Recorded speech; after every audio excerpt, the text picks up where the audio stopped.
Think back to the first time you tried to ride a bicycle without training wheels, or the moment you stood on a high diving board. You knew the mechanics and you'd watched others do it safely, but right at the edge, staring down, your brain froze. That mental paralysis happens because your fear of the fall is actually louder than your desire to move.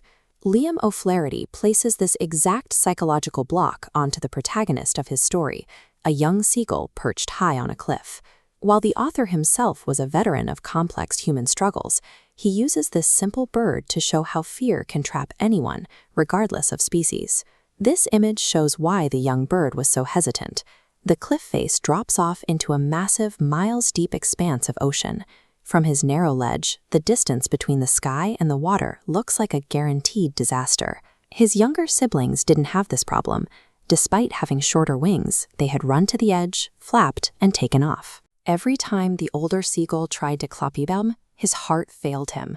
He would run to the brink, look down at the waves, and scurry back to the safety of his hole. The seagull was not physically weak. He was mentally trapped.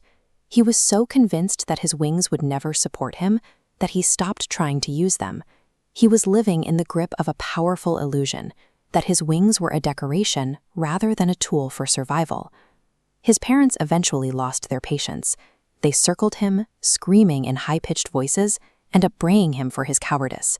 They threatened to let him starve on that ledge unless he finally attempted to fly.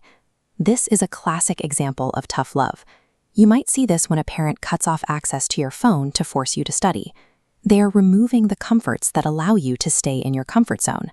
The family ignored him for 24 hours. He sat in total isolation, watching his brothers and sister master the art of diving for fish. He witnessed their success from a distance, feeling the weight of his hunger and family's disappointment.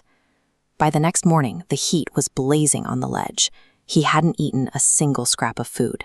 He tried to beg his mother for help, but she only screamed back derisively. He was reaching a breaking point, where his physical needs were starting to outweigh his psychological fear. Encourage and scolding hadn't worked, because his fear was a conscious choice. To get him off that ledge, his mother knew she had to trigger something deeper, a biological survival reflex that would leave him no room to think. His mother finally approached him with a piece of fish in her beak. He leaned out eagerly, tapping the rock with his feet. But just as she reached him, she stopped. She hung there in the air, the food almost within his reach, but completely motionless. The hunger finally snapped his caution. He didn't decide to be brave. He was simply driven mad by the sight of the food. He lunged forward, diving blindly off the cliff at the fish. For one terrifying moment, he was just a stone falling through the sky. A monstrous terror seized him. His heart stood still, and he couldn't hear a thing as he plummeted into the empty space beneath the ledge. But as the air rushed against his feathers, his body took over. His wings spread outward naturally. He could feel the tips of his wings cutting through the wind. He wasn't falling anymore. He was soaring. This accidental fall proved that his fear had been a lie.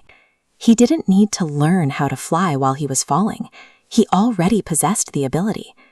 The hunger simply forced him into the sky, so his wings could finally do the job they were built for. Once he realized he wouldn't crash, his joy took over. He screamed and flapped, banking and diving as his family joined him in the air.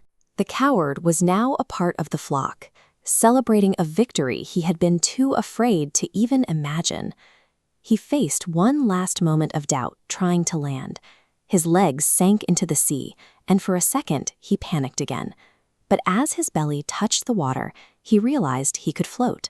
He had moved from the solid safety of the ledge to the fluid world of the ocean, finding his balance in both. When analyzing this story for exams, think about how the bird's success came from being pushed out of his comfort zone. The parents weren't being mean. They were fostering independence. He didn't find courage through thinking. He found it through action. We often face our own version of that cliff. Maybe it's a math problem that looks impossible, or a massive board exam that feels like a long way down. We tell ourselves we aren't ready, but usually we just haven't been forced to try yet. Remember that Darr ke Aage Jeet.